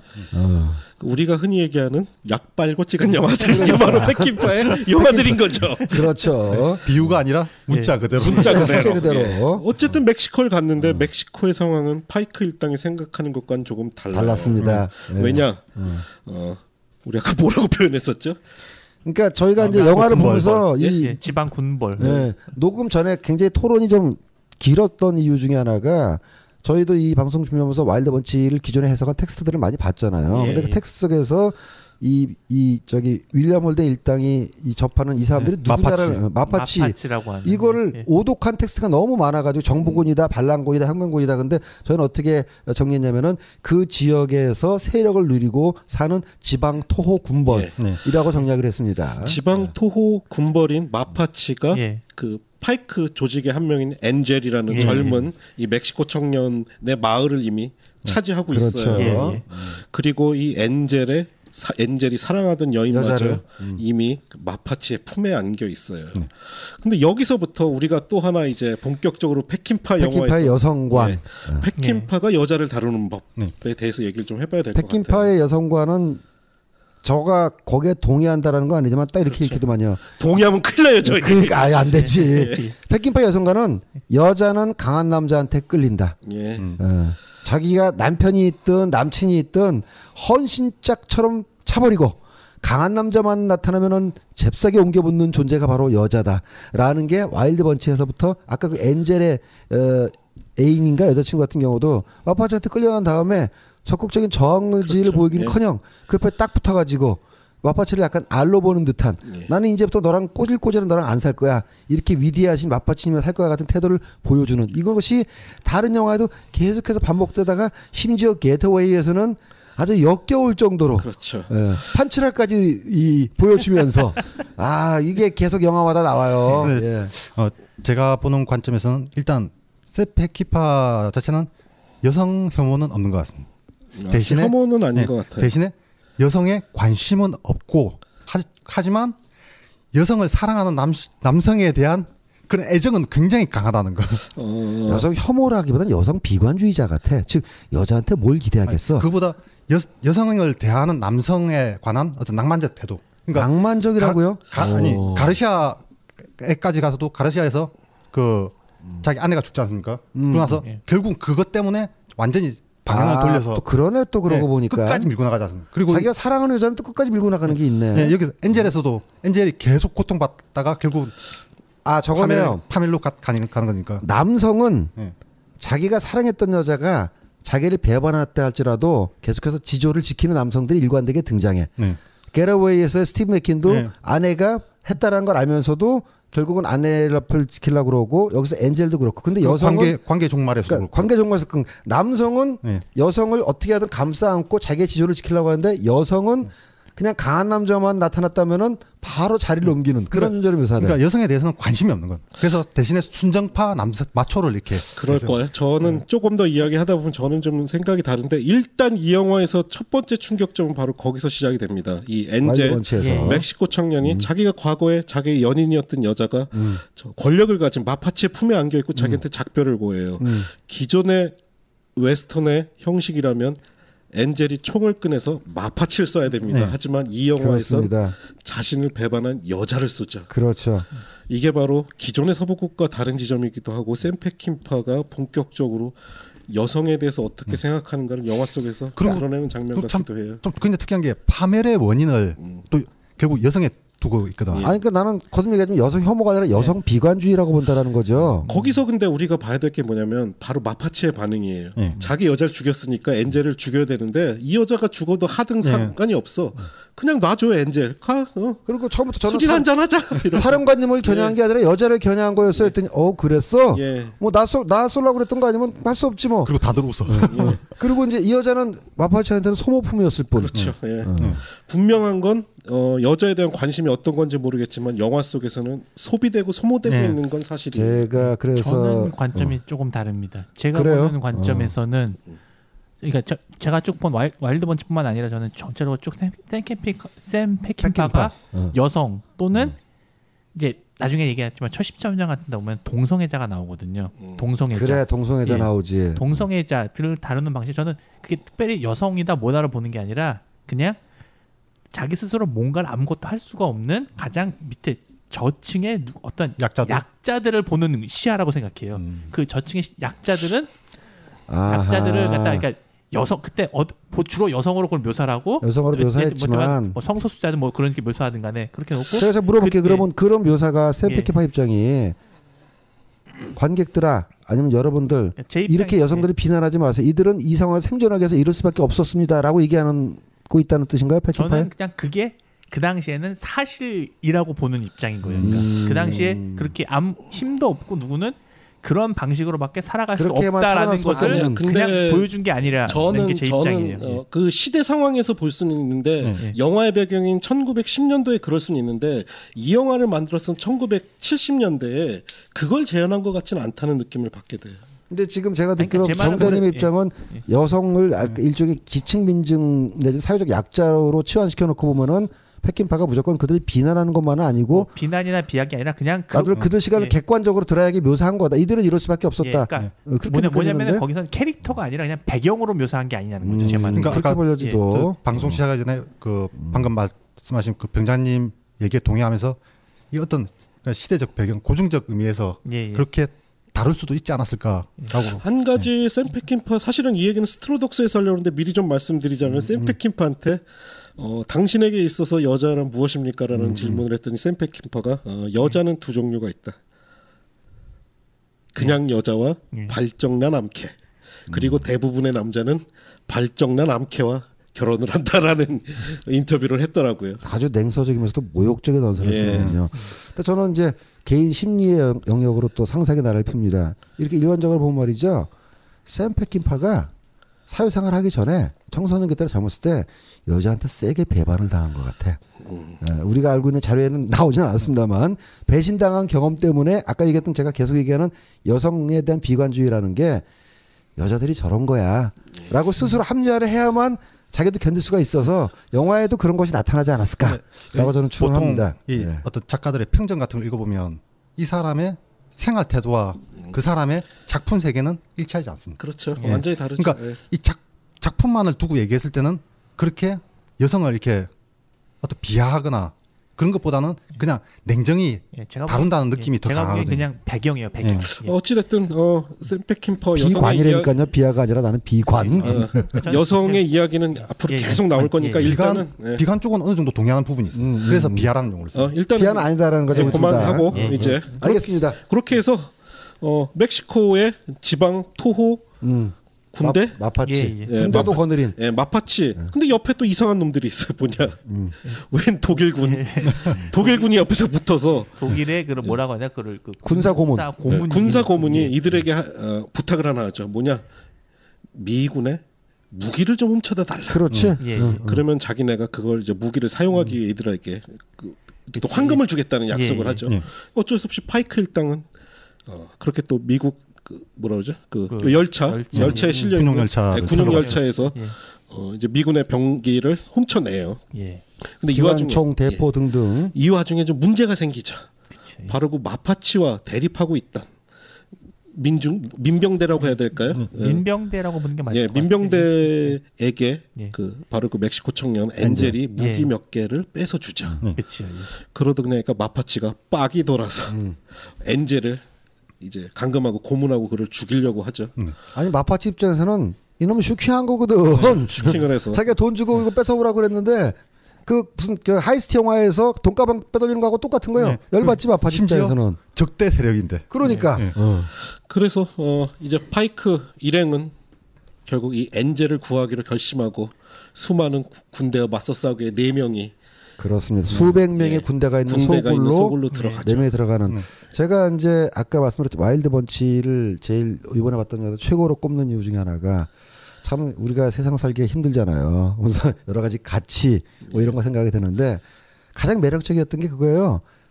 가면 죽을 줄 알면서도 그것이 옳다고 믿기 때문에 이 4명은 마파치 소굴로 돌아갑니다. 그렇죠. 예. 예, 그리고 끝내는 다 죽어요. 이거 사실 실용주의적 관점에서 보면 헛된 죽음 아니냐. 그리고 요즘 세상에서 명분 때문에 죽는 걸 누가 하냐 도대체. 각자 잘 먹고 잘 살아야지. 근데 이 영화에서는 그걸 보여주더라고. 그래서 제가 와일드 번치 얘기만 나오면 항상 언급하는 그 신화가 니벨룽게의 노래. 그렇지. 그게 죽을 줄 알면서 결국 자기 배까지 불지르고 그냥 적진으로 끝 가서 다 몰살당하는 얘기잖아요. 여러분 지금 호메로스부터 니벨룽겐까지 이어지는. 우리 닥터님 우리 방송 한 5번에 한 번 정도 니벨링게의 노래 얘기 안 하면 아니 그러니까 이제 이 닥터님 해석에 따르면 이 와일드 번치는 일리아드의 기본 스토리에 그 니벨룽겐의 반지가 섞인 작품이라는 그렇죠. 거잖아요. 예. 맞아. 그러니까 세페킨파가 약 빨고 만든 거야. 이 영화를. 배울 만큼 배운 사람이거든요. 아니 그렇지만 그런 거는 동양적으로 네가 따지면 삼국지에도 있고 수호지에도 있어요. 네. 그러니까 지난번에 말씀드렸던 동양적 의의 세계, 무의 협의 세계라는 것 자체가 예, 예. 자기 개인의 이익이나 이런 것보다는 어떤 공정한 가치, 절대적인 가치를 위해서 개인을 희생한다는 거 아니겠어요? 그래서 저는 와일드 번치를 총으로서는 무협지다. 라고 예, 본다라는 그렇게 거죠. 그러면서 볼 수도 아주 매력적이었습니다. 그리고 그만큼 제가 이제 이걸 계속 언급하는 게 그만큼 인상적이냐라는 거. 그러니까 예, 예. 최고였다니까 나는. 그래서 저도 이번에 다시 보면서 그 이제 사실은 그 엔젤에 대해서 이 남은 4명의 일행이 고민을 해요. 그쵸, 쟤를 예. 구하는 예. 게 맞나. 그러다가 영화는 그냥 평온하게 이 4명이 각각 여자를 끼고 예. 뭐 아 좋아. 섹스를 하고 그냥 무표정하게 있다가 파이크가 그냥 일어나서 가자. 야, 가자. 예, 예. 그랬더니 사실은 예. 엔젤과 사이가 좋지 않던 예. 예. 바로 이제 워렌 오티스가 연기하는 캐릭터가 고체 형제. 원래는 예. 갈등이 좀 예. 있었는데 못 갈 거 없지. 예. 그냥 무심하게 그냥 예. 옷 입고서는 예. 4명이 나란히 걸어가는데 맛이 가듯이 이건 가지요. 진짜 예. 멋있다. 그리고 심지어 이 고치 형제라 나오는 이 두 예. 명은 예. 완전 전형적인 그 서부의 악당들인데 그렇죠. 예. 예. 거기서 갑자기 조금씩 변하긴 하지만 그럼 뭐 가지 뭐 그거 못 갈 거 뭐 있나. 그러니까 이들이 죽음을 선택하는 건 대단한 고뇌가 있었던 건 아닌 예. 것 같아요. 그냥 그냥 하자. 한솥밥 예. 먹었고 예. 같이 고생했는데 쟤 죽도록 우리는 돈은 챙겼지만 그리고 저 새끼가 잘못한 것도 있어. 왜 슈킹을 치냐고. 슈킹만 안 깠으면 문제가 없었어. 그러면은 현실적인 판단으로 뭐 쟤는 슈킹 깠으니까 죽었어. 우린 쟤하고 관련 없어. 이래야 되는데 뭐 대단한 형제도 아니고 물론 이제 왕년에 목숨 걸고 도둑질은 했지만 근데 그게 꼭 중요하지도 않은 게 초반에는 윌리엄 holden이 그 낙오자가 하나 생기니까는 야 그냥 여기서 죽어라고 쏴 죽이잖아요. 그렇죠. 예. 예. 그 정도로 냉혹했던 인간이 뒤에 가서는 동료를 위해서 자기가 죽을 줄 알면서 들어간다는 것 자체가 놀라운 캐릭터의 변화기도 예, 하고 그게 영화에서도 나오지만 이 결국 마지막 시대와 새로운 시대 사이에 그렇습니다. 끼어 있는데 예, 예. 이 사이에 낀 부적응자들의 마지막 자존심이 아닐까요? 아, 맞아요. 예. 이게 말이죠. 예. 우리 저 강수현 배우님이 썼고 그 유 감독이 베테랑에 썼던 우리가 돈이 없지 가오가 없냐. 예. 이정신. 예. 이정신 와일드번치에 살아 있어요. 예. 그리고 저는 제가 또 좋아하는 이번에 샘 페킨파 영화를 보면서 정말 내가 이 좋아했던 남성 배우들의 향연이 펼쳐져서 전 영화 사이드로 너무너무나 행복했는데요. 아까 이게 제임스 코반 얘기 좀 이따 하겠습니다만 여기서는 윌리엄 홀든 못지않게 어네스트 보그나인이 나오잖아. 너무 인자신 악당으로 나오죠. 아, 그 두꺼비 눈에 그 우락부라가. 제가 어네스트 보그나인 생각하면은 바로 한국의 김상호 씨가 한국의 어네스트 보그나인이다. 그럴 수 있겠네요. 혹은 미국의 김상호가 어네스트 보그나인. 어네스트 보그나인 마틴가요?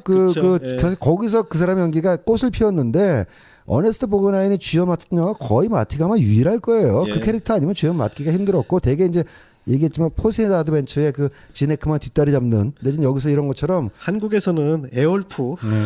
그렇지. 근데 나 너무 반가웠고 윌리엄 홀랜도 반가웠고 배우들이 다 너무너무나 좋았어요. 그 마지막 그리고 나서 이제 드디어 4대 수백 명의 우리가 얘기하는 서부 영화 역사상 최고의 황홀한 장면 중에 하나인. 근데 그 전투 장면 그럴듯하지 않아요? 나오죠.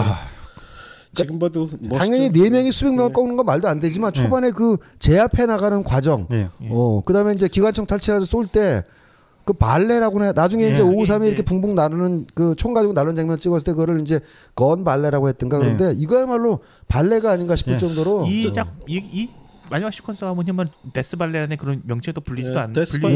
맞습니다. 그 스탠리 한 가지 물어볼게요. 보통 영화가 커트가 몇 커트 정도로 이루어지죠? 일반적으로?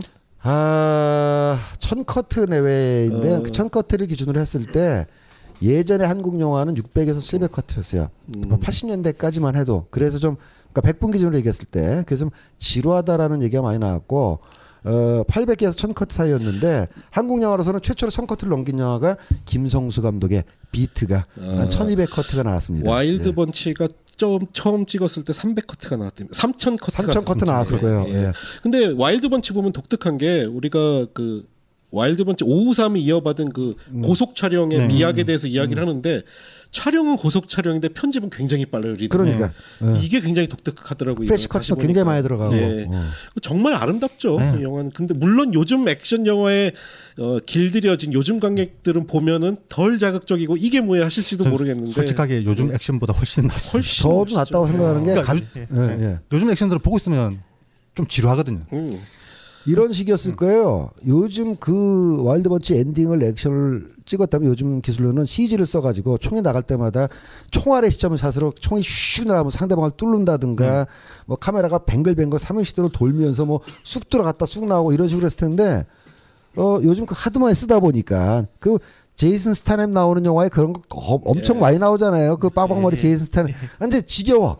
근데 와일드 번치 보니까는 아름다우면서도 신선하다는 느낌이 분명히 있었어요. 그리고 저는 이번에 다시 보면서 묘한 장면이 이 4명이 처음에 들어가서 별다른 어려움 없이 마파치를 죽여요. 그리고 나서 사실은 보면 마파치 부대가 우리 두목이 죽었네 이러고 무기력한 상태로 그냥 도망가도 될 것 같은데 파이크가 거기서 도발과도 같은 총을 쏴요. 그건 이미 자기들의 미래를 이미 결정을 한 상태의 행동 같아요. 웃으면서 여기서 우리가 나가는 건 오히려 가오가 없는 거지. 한번 붙어보자 이러고 사실은 도망가도 되거든 그냥. 도망가도 될 뿐만 아니라 솔직히 그러니까 윌리엄 홀든이 좀 더 계략이 있는 정치 심리술사였다면은 그들을 자기 집에 둘 수도 있었어요. 너희들의 오너를 꺾고 너희들의 군주를 꺾고 내가 군주가 됐다. 가령 그 아놀드 슈왈체네거 옛날에 나왔던 코난 옛날 오리지널 버전을 보면은 거기 그 제임스 얼 존스가 사악한 교주로 나오는데 군중들이 그를 떠받들고 아놀드한테 적대감을 보이다가 아놀드가 목을 툭 잘라가지고 제임스 얼 존스를 떼굴떼굴 모가지를 굴리니까는 이번은 반대로 자기의 우두머리를 꺾은 아놀드를 섬기지 않습니까? 군중 심리라는 게 그런 거거든. 근데 여기서 그렇게 안 한다라는 거죠. 그 상황에서는 사실 그 에밀리오 페르난데즈를 죽이고 나서 부관한테 총만 겨눴어도 바로 전체를 제압하는 건데. 그러니까 그 겨누고 있는 상태인데 웃긴 게 거기서 일행이 웃어요. 하다가 총을 딱 쏴서 부관을 죽이고 나서 이제 정말 그 목숨을 건 대전투에 몰입을 하는 거죠. 그때 만약에 진짜 윌리엄 홀든이 정치 선동꾼이라 가지고 나는 여러분들의 평등을 위해서 압제자를 죽였다. 이제 날 마치 브루투스가 시절을 주고 했던 것처럼 했었으면 넘어왔을 수도 있었다니까. 근데 그렇게 하면 영화가 이상해졌겠지. 그게 딱 드러내는 게 결국 죽음과 삶은 겹쳐 있다는 건데 이걸 굉장히 상징적으로 보여주는 게 이 마을에 들어올 때 보면 이 어떤 여성이 젖먹이 샘패키한테 젖을 먹이면서 한 손에 총을 들고 있어요. 그러네. 딱 겹쳐지는 장면이거든요. 이게 미리 이제 엔딩을 예언하는 거죠. 아 근데 우리가 얘기 안 하고 넘어갔는데 와일드번치에서 애들이 전갈 가지고 장난치는 걸로 시작하잖아. 그 장면 유명하죠. 오프닝. 어차피 요거 다음에 애들 얘기를 하려고 했는데 그러니까 아이들에 대해서 굉장히 부정적인 시선이라고 예전에는 평론에서 굉장히 많이 얘기를 했었는데 다시 보니까 부정적 시선이 전혀 아니라는 겁니다. 어떤 멍청한 평론가가 그런 평론을 했을까? 오히려 폭력 앞에 노출된 아이들을 다루고 있지 않나요? 제가 그거보다는 어떻게 봐요? 일단 아이들은 악도선도 아닌 존재이면서 그리고 죽음에 가까운 존재인데 대신에 이 어른들의 반영이라는 것. 그 말을 다시 하면 나는 이 영화에서 나오는 인간들의 폭력 속의 본성에는 사실 아이들도 있었다. 즉 아이들이라고 상징되는 인간의 본성 자체에 폭력 속에 내재되어 있다는 걸 난 그 장치로 보여주는 것 같은데 결정으로. 저 같은 경우에는 그러니까 아이들 자체 이 영화에서 아이들은 어른들의 행위를 그대로 따라합니다. 그렇죠. 그 폭력성을 그대로 따라하는데 만약에 어른들이 폭력성을 제거한다면 이 아이들도 폭력성이 없어질 거예요. 아 그렇게 봤으니까 그러니까 저런 장면 죽어가는 사람들을 쳐다보면서 놀고 있는 아이들은 그렇게 해석될 수가 있지만 처음에 시작할 때는 전갈을 개미 더미에 집어넣어가지고 죽게 하잖아요. 그거는 어른들하고 상관없는 아이들만의 놀이잖아요. 그거는. 그 사회 자체가 결국은 그러니까 영화 자체에서 이 서북을 다루는 샘 페키파의 서북은 전부 다 무법자의 세계이자 폭력의 세계니까. 나는 그냥 폭력은 인간의 본성이야라고 말하고 있는 것 같았는데. 제가 보기엔 오히려 맨 첫째 그 장면은 어떻게 봐요? 전갈과 개미 때잖아요. 아이들은 그냥 저는 구경꾼으로 사용하는 옵저버다? 거라고 보고 전갈이라는 그 구시대의 그런 굉장히 강력한 힘을 가진 그 무법자들의 시대가 사라지고 그 철도 회사로 대별되는 그 우르르 몰려오는 군중들의 힘이 그러니까 군중이라고 해야 되나 뭐라고 해야 되나 오히려 그런 이제 그러한 시대의 변화를 암시하는 컷이라고 저는 보고 반론을 제기하겠습니다, 병장님. 예.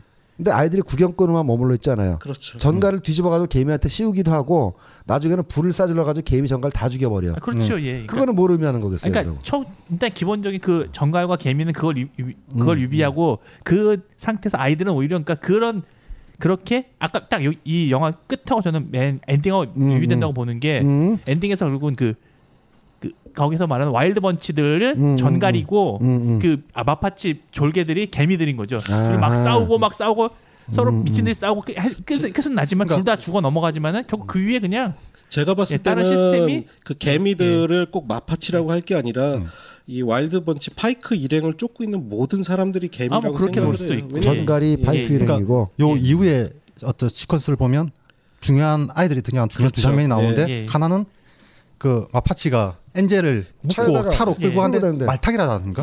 어른들이 차를 타고 가는 흉내를 내는 거예요. 그 다음에 파이크가 그렇죠. 애한테 총을 맞아 죽는데 이 전쟁에서 애가 똑같이 어른들의 전쟁을 흉내내는 거예요. 그리고 중요한 건 그러니까 정말 선악 구분이 어렵다고 볼 수 있는 게 그 사실은 파이크가 어린 아이. 그래서 우리가 은유가 아니라 정말 어린 아이 총에 죽는데 그 전에 무슨 장면이 나오냐면 그 어린 아이한테 마파치가 굉장히 다정하게 대하는 어른으로 묘사가 돼요. 그러니까 그 어린 아이한테는 아니죠. 아빠 촬영한 건 아닌데 그 어린 아이한테 마파치는 또 너무 좋은 어른인 거야. 그렇지. 이런 지점들이 너무 이 영화가 가지고 있는 함의가 너무 풍부해. 오묘한 지점이에요. 정말. 그럼 그 멕시칸 아이 입장에서 보면 정당한 복수를 한 거네. 정당한 복수인 거죠. 예. 그러니까 이 영화가 정말 묘해요. 그러니까 발음이 안 되네. 어린이들을 결국 어른들 세계의 거울 이미지로 사용하는 게 아닌가. 맞습니다. 그렇게 보이는 거예요. 이 영화가 또 풍부하다 못해 엔딩까지도 풍부한 건 말이죠. 이 뒤에 가서 결국 이제 다 죽잖아요. 그리고 그야말로 이 콘돌떼들처럼 죽은 이 원래 손톤 일행은 지켜보고 있잖아. 이 난장을. 그러니까 사실은 주적인 줄 알았던 손톤 일행은 그제서야 나타나요. 지켜보고 다 끝난 다음에 와가지고 그냥 그 목만 걸어가지고 전리품만 하려고 나는 근데 거기서 손톤이 갑자기 놔도 막잖아. 거기서 또 찡한 게 비록 현상금 때문에 그리고 자기 목숨 살리기 위해서 과거의 동료였던 윌리엄 월드를 추적하긴 하지만 정작 죽고 나서는 그 떨거지들이 전리품 거들어갈 때 그 제지하는 모습 보면서 손톤이야말로 가장 감독이 말하고 싶었던 인물이 아닐까? 그리고 이 영화에서 그리고 아까 제가 샘 페킨파가 다루는 주제 중에 하나가 미국과 폭력의 역사라고 했는데 이 영화 전반부에 보면 해리건이라는 인물이 손턴에게 우리는 법을 대표하고 있소라고 얘기를 하거든요. 그런데 이 법을 대표해서 파이크를 잡으러 가는 인간들이 얘네들 약탈자도 하고 그렇죠. 예. 그렇지. 완전 동일한 인물들이잖아요. 맞아요. 그러니까 이 법이라는 게 그러니까 패킨파에 있어서는 법 자체가 굉장히 모호한 것. 또는 법이라는 거는 가진 자들, 권력인 자들의 편의에 의해서 얼마든지 바뀌고 해석될 수 있다는 걸 보여주는 거죠. 그러니까 그 완전히 딱 정해진 안정된 법이 아니라 어떤 경우에도 흔들리고 바뀔 수 있는 그런 법이라. 네가 잘못하면 법으로 처단하고 내가 잘못한 거는 그냥 내 권력이고. 마지막 장면도 너무 멋있어요. 결국 그렇게 허망하게 그래. 자신이 쫓아갔지만 자신의 친구였던 파이크와 그 일행이 죽은 걸 알고 이렇게 자괴감에 빠져 있는 썬튼 앞에 민병대들이 민병대 와서 와가지고. 민병대와 자기의 오래된 동료가 와서 우리야 합류하지 않겠나 했을 예. 때 아무 말 없이 쫓아가는 썬튼의 모습 너무 멋있어. 멋있어. 그리고 그 혁명적 상황이 결국 그렇죠. 무법자가 있을 수 있는 위치거든요. 이야 정말 그러니까 그 지금 저 와일드 번치가 다루고 있는 그 멕시코의 시대 배경 자체가 계속해서 혁명과 혁명의 시대였잖아요. 혼란의 시대고. 근데 그 우리 저기 아시아 역사로 따지면은 그 30년대 20년대 중국의 군벌 시대 중앙 권력이 무너지고 각종 지방에서 이제 토가 하면서 뭐 장장님이니 이런 사람들이 각자 지역에서 군벌을 이루면서 독자적인 행정 권력을 구축했던 것처럼 이때의 멕시코도 연속되는 혁명 속에서 중앙 권력은 붕괴하고 여러 개 지역에서 독자적인 이제 힘을 가진 토호들이 있을 때니까 이 썬톤이 이렇게 하고 나서도 돌아가도 되지만 이런 이제 또 다른 그 폭력 세력은 아니 뭐라 그러지 그런 토호 세력 또 다른 군벌에 합류한다는 것 자체가 어떤 이 상황 자체가 완전히 과거와 구시대에 교체하는 혼돈기이자 경란기라는 거를 그 영화가 여실히 그냥 보여주고 있는 거죠. 그러니까 결국 명확하게 이 영화에 정말 선도 없고 악도 없고 이런 시대를 시대 상황으로 빗대서 결국은 그 정말 혼란스러운 월남전과 미국의 상황. 그리고 패킨파가 여기서 얘기한 것 같아요. 무법자들 대하는 태도가 나오는데 대사 중에 하나가 그런 게 있습니다. 악독할수록 더 순진할 수도 있지. 그렇죠. 예. 그리고 이 뒤에도 뭐 저기 서복을 하나 더 찍기는 합니다만 이때는 영화 산업적으로도 보면은 서부국이 거의 끝물인 시대라. 맞아요. 그래서 패킨파 스스로도 서부국을 찍으면서 어떤 영화를 찍어야 될지에 대한 고민을 상당히 한 것이 투영된 결과물로 보이는 작품이라고 생각이 돼요. 어떻게 보면 샘 패킨파가 현대 서부 영화를 창조하기도 했지만 고전 서부극을 박살내기도 한 감독이네요. 또 와일드 번치는 이번에 다시 보면서 다시 한번 명작이라는 명성에는 다 이유가 있구나라는 생각이 사실 들더라고요. 영화가 2시간 반 가까이 되는데 시간 가는 줄 모르고 시간 가는 줄 모르고 어네스트 버그난 얘기를 좀 더 하자면은 아까 그 왜 마지막으로 쳐들어가기 전에 이제 멕시코 여인들하고 다들 하룻밤을 보낼 때 어네스트 버그나인만 안 하잖아. 바깥에서. 그게 너무나 매력 있더라고. 나는 그 멕시칸 죽음을 앞두고 멕시칸 여인들하고 하룻밤을 보내는 심리도 이해가 가요. 그거를 뭐 매춘한다고 비난할 수는 없을 것 같아. 제가 보기에는 죽음을 앞두고가 아니고 그냥 원래 결국 포기를 했는데. 포기를 했다. 근데 저는 어네스트 버그나인 때문에 결국은 남아가지고 아유 제가 저러고 있는데 짜증나다가 에이 씨발 가자 그러고 그렇게 하는 걸로 보이긴 하거든요. 어네스트 버그나인이 가련하게 쳐다보니까 거기서 매력적이었다는 거지 캐릭터가. 사실은 그 파이크가 가자고 그랬을 때 제일 해맑게 웃는 사람이 어네스트 버그나인. 그러니까 제 마음에 걸렸네. 그 미소 정말 좋아. 딱 장비 같은 캐릭터인 거지. 그러니까 여기서. 그리고 그 파이크 일행 중에 아까 얘기한 토치 형제에서 고치 형제에서 워렌 오티스랑 그 또 한 명 무뚝뚝한 캐릭터. 저는 워렌 오티스 보면서 누구 생각 많이 났냐면은 저수지개들의 스티브 부셰미하고 마이클 매드센 두 명의 이미지가 굉장히 겹치더라고요. 좀 막 그럴 수 있겠네. 투덜투덜거리기도 하고 막 이런 캐릭터. 좀 더 마이클 매드센에 가깝겠다. 스티브 부셰미보다는. 그런 생각도 많이 좀 들더라고요. 그래서 이 영화는 아직까지 안 보신 분이라면 꼭 보셔야 될 것 마스터피스입니다. 꼭 보십시오. 뭐 마스터피스인 건 확실한 것 같아요. 샘 패킨파의 마스터피스는 확실합니다. 가능하면은 저 컴퓨터 화면보다 집에 그 텔레비전이 좀 40인치 이상 되는 텔레비전이 있으신 분은 컴퓨터를 거기다 연결해서 보시기를 권해드립니다. 이 영화 40인치 이상의 컴퓨터 모니터가 있으신 분은 그걸로 보셔야 됩니다. 그러니까 돈만 많으면 필름을 수입해가지고 스크린으로 봤으면 좋겠습니다. 정말 이런 영화 스타리온 같은 데서 보면 정말 눈물 나겠다 싶더라고요. 가슴에 씻어내리는 느낌을 가질 거예요. 그리고 촬영 저는 우리나라에서 그런 촬영 잘 못한다고 생각하는데 보면 이 영화에서 이 주인공 얼굴 클로즈업하면 뒷배경으로 하늘만 나오게 하는 그런 식의 촬영들 굉장히 너무 훌륭하더라고요. 앵글이 문제가 아니라 말이죠. 촬영 조건이 문제인데 광량, 하늘백의 그 색의 농도 그다음에 아마 이건 뭐 확인은 파나비전 테크니칼라 당시 이 영화를 떠나서 미국 영화가 대표하는 파나비전 렌즈와 테크니칼라의 그 현상 이런 것들이 그런 색감을 주는 거고 그리고 서브라는 조건도 있지 않습니까? 그러니까 색감이 그건 너무 예쁘더라고요. 근데 공기에 제가 다른 얘기는 어떤 그 다큐멘터리 때문에 촬영을 갔던 그 다큐멘터리 제가 만들어 다큐멘터리 그 촬영 기사가 뭐라 그러냐면은 왜 이렇게 화면이 달라고 했더니 딱 그 촬영 기사가 얘기하는 게 캘리포니아의 어떤 외딴 동인데 여기는 공기가 다르잖아라는 말을 쓰더라고. 정말 공기의 밀도에 따라서 그 화면이 다를 수가 있는데 이런 화면 한국에서는 좀 쉽지는 않아요. 예, 어찌됐든 그렇게 와일드 번치를 통해 뭐 거의 뭐 세계적으로 명성을 날리게 됐죠. 넘어가기 전에 그냥 제 마지막으로 되게 굉장히 저 개인적인 관심 때문에 제가 마파치 하도 나오는데 처음에는 제가 이걸 아파치를 잘못된 건가 마파치가 뭔가 싶어가지고 막 찾아봤었거든요. 마파치가 멕시코 말로 그 라쿤이랍니다. 라쿤. 라쿤. 별명이 너구리구나. 너구리를 그 미국 너구리를 갖다가 멕시코 말로 마파치라고 한다고 하더라고요. 예.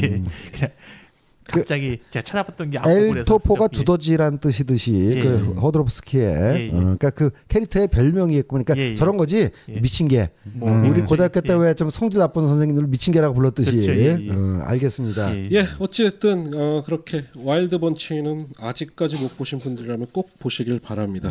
다음 영화가 뭐죠?